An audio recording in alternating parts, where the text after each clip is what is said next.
आपने intra party election ठीक नहीं करवाए, आपने पार्टी टिकट और डिक्लेरेशन जमा नहीं करवाए। वो सियासी जमात जिसका पार्लियामान में वजूद हो वो आपने ज्वाइन नहीं की, कसूरवार इलेक्शन कमीशन को कह रहे हैं। वफाकी वजीर इत्तलात अता तारड़ का पीटीआई के इलेक्शन कमीशन पर लगाए गए इल्जाम पर रद्द-ए-अमल।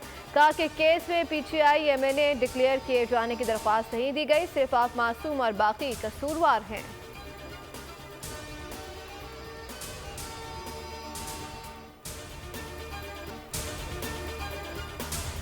और जमीयत उलमा इस्लाम सुप्रीम कोर्ट के फैसले को जुज़वी तौर पर तस्लीम करती है और पीटीआई के साथ खैर सगाले का इजहार करती है। सरबराह जेयूआई मौलाना फजलुर रहमान की मीडिया से गुफ्तगू। कहा, जमीयत उलमा इस्लाम बतौर जमात अपील दायर नहीं करेगी। फैसले से बराह रास्त मुतासर होने वाले जेयूआई के लोग इनफरादी तौर पर अपील के हक के इस्तेमाल से नहीं रोक सकेंगे।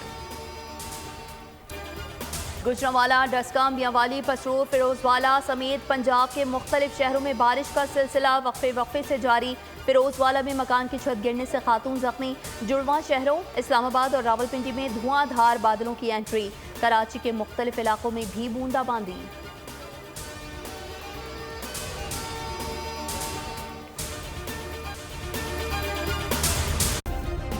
सब्सक्राइब करें और बेल दबाएं ताकि कोई खबर रह न जाए।